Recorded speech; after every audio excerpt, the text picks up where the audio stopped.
Kidlat News Updates.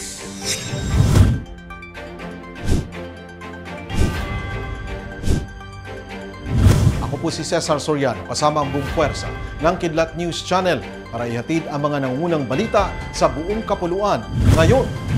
Hindi patukoy ng militar ang pagkakakilanlan ng dalawang miyembro ng New People's Army o NPA na nakabakbakan at napatay nito sa isang operasyon sa barangay Yaw-Yaw, Cauayan City, Negros Occidental noong Martes, November 7.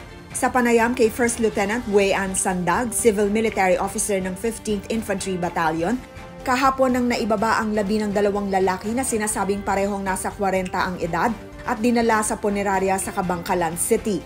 Naganap ang engkwentro matapos makatanggap ang militar ng impormasyon mula sa mga residente ng Sitio Cambaga tungkol sa presensya ng isang grupong pinaniniwalaang miyembro ng Platoon 3 ng Southwest Front ng Komiteng Rehiyon Negros, Cebu, Bohol at Siquijor.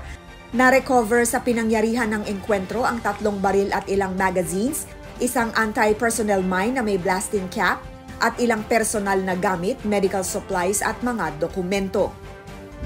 Mariing itinanggi ni House Majority Leader Manuel Jose Manix Dalipe na nagkakawatak-watak na ang unit team ng administrasyon matapos ang pagpapatalsik sa dalawa nitong miyembro.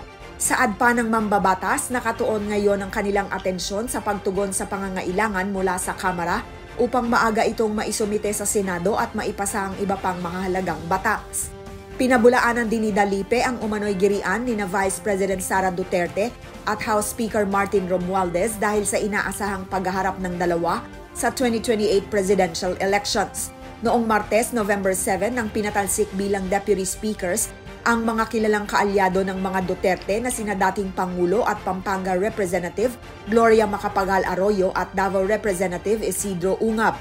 Ito'y dahil umano sa hindi nila pagpirma sa isang resolusyong ipinasa noong Lunes na layong depensahan ng Kamara mula sa pag-atake, partikular na mula kay dating Pangulong Rodrigo Duterte. Dumating na sa bansa si Timor-Leste President Jose Ramos Horta para sa kanyang 4-day state visit upang talakayin ang pagpapaigting ng relasyon ng dalawang bansa. Nakatakda siyang makipagpulong kay President Ferdinand Marcos Jr. sa Malacanang bukas, November 10, para pag-usapan ang iba't ibang aspeto ng kooperasyon sa technical, political, educational at economic partnerships ng East Timor at ng Pilipinas. Mainit na sinalubong si Ramos Horta ni na Philippine Ambassador to the Democratic Republic of Timor-Leste, Belinde Ante, at Manila International Airport Authority o MIAA Assistant General Manager Manuel Gonzalez sa pagbaba nito sa Ninoy Aquino International Airport Terminal kahapon.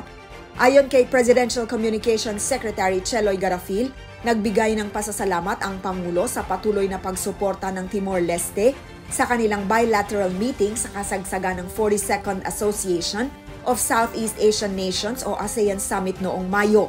Gayon din naman ang pasasalamat ni Marcos kay Ramos Horta sa pagtanggi nito sa aplikasyon para sa political asylum ni dating Negros Oriental 3rd District Representative Arnolfo Teves Jr.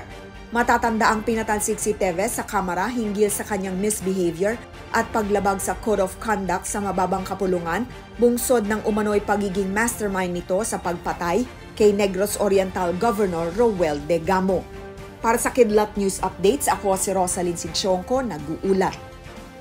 At inyo pong natungayan ang mga headlines sa nakalipas na mga oras. Manatiling nakatutok para sa mga susunod na updates at breaking news. Ako po si Cesar Soriano, kasama nyo sa bawat pagputok ng balita.